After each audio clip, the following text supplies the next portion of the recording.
മികച്ച വിജയമാണ് പാലക്കാട് എന്ന് മാത്രമല്ല മികച്ച വിജയമാണ് കേരളത്തിൽ എന്ന് തിരുത്താൻ തന്നെ ഞാൻ ആഗ്രഹിക്കുകയാണ്. ജനാധിപത്യത്തിൻ്റെ ഒരു സൗന്ദര്യം എന്ന് പറയുന്നത് എല്ലാ കാലത്തും ജനങ്ങളെ നമ്മൾ മാനിക്കണം, ജനങ്ങളെ ഏറ്റവും മുന്നിലുള്ളവരായി കാണണം. അവരാണ് നമുക്ക് അധികാരം തരുന്നതെന്നും നമ്മൾ ജനങ്ങൾക്ക് വേണ്ടി ഭരിക്കണം, ജനങ്ങളെ അല്ല ഭരിക്കേണ്ടതെന്നുള്ളൊരു ബോധ്യവും എല്ലാ ഭരണാധികാരികൾക്കും ഉണ്ടായിരിക്കണമെന്ന് ഒരിക്കൽ കൂടി ഓർമ്മിപ്പിക്കുന്ന ഒരു വലിയ തെരഞ്ഞെടുപ്പ് ഫലമാണ് വന്നത്. വലിയ സന്തോഷം പാലക്കാടുള്ള ഓരോ ജനങ്ങളോടും.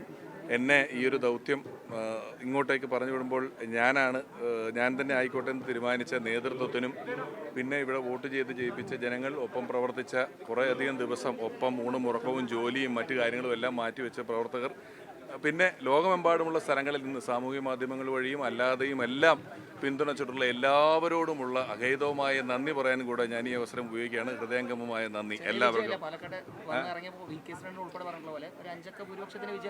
അതെ, ഇവരൊക്കെ വളരെ എക്സ്പീരിയൻസ്ഡ് ആയിട്ടുള്ള ആൾക്കാരാണല്ലോ. വന്ന് ഇറങ്ങും പറയാം എത്ര കിട്ടും എങ്ങനെയാന്നുള്ള കാര്യങ്ങൾ അത് പറഞ്ഞു. ശരിയായല്ലോ, അതുകൊണ്ടാണ് ഞാൻ പറഞ്ഞത്.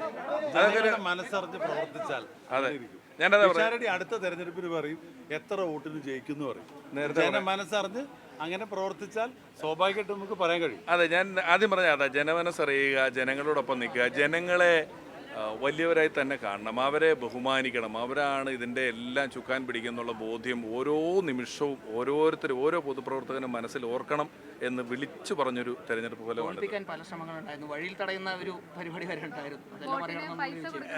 അതിനൊക്കെ എനിക്ക് തോന്നുന്നു ഞാൻ അതിനൊക്കെ മറുപടി പറയേണ്ടതുണ്ടോ? ജനങ്ങൾ പറഞ്ഞു കഴിഞ്ഞു എന്ന് ഞാൻ വിശ്വസിക്കുകയാണ്. അതൊക്കെ കഴിഞ്ഞ കാര്യങ്ങളാണ്. അത്തരം ചെയ്തികൾക്കെല്ലാം ഉള്ളൊരു ഉത്തരമാണ് ഈ തെരഞ്ഞെടുപ്പിൻ്റെ ഫലം. ഇനി ഞാനത് എടുത്തു പറഞ്ഞുകൊണ്ട് ഒരു മറുപടി അന്ന് അങ്ങനെ ചെയ്തു ഇങ്ങനെ ചെയ്തു എന്നൊന്നും പറയേണ്ടതായിട്ടില്ല എന്ന് വേണം വിശ്വസിക്കാൻ. കാരണം ജനാധിപത്യ മൂല്യങ്ങൾക്ക് എപ്പോഴും നമ്മൾ വലിയ പ്രാധാന്യം കൊടുക്കണം. അവരെ വിസ്മരിച്ചുകൊണ്ട് ഒരു ആഘോഷമോ അവരെ വിസ്മരിച്ചുകൊണ്ട് ഒരു പ്രവർത്തനങ്ങളും ചെയ്യാൻ പാടില്ല എന്നുള്ളതാണ്. രണ്ടു തവണ പാലക്കാടിന് കോൺഗ്രസിന് എം എൽ എമാർ ഉണ്ടായിരുന്നെങ്കിൽ പോലും ഭരണം ഉണ്ടായിരുന്നു. അതുകൊണ്ട് തന്നെ വലിയ രീതിയിലൊരു വികസനങ്ങൾ കൊണ്ടുവരുന്ന ഒരു പ്രശ്നം ഉണ്ടായിരുന്നു പാലക്കാട്. ഇത്തവണ അങ്ങനെയല്ല. അതുകൊണ്ട് തന്നെ അങ്ങനെയുള്ള കുഴപ്പങ്ങളൊന്നും ഉണ്ടോ. നമ്മൾ എന്തെല്ലാം പറഞ്ഞിട്ടുണ്ടോ അതെല്ലാം ചെയ്യുന്നതിന് വളരെ പ്രതിജ്ഞാബദ്ധമായി വളരെ ശ്രദ്ധയോടെ ജനങ്ങൾക്ക് വേണ്ടി ആത്മാർത്ഥമായിട്ട് പ്രവർത്തിക്കും എന്ന് തന്നെയാണ് ഇപ്പോൾ പറയാനുള്ളത്. ആയിക്കോട്ടെ.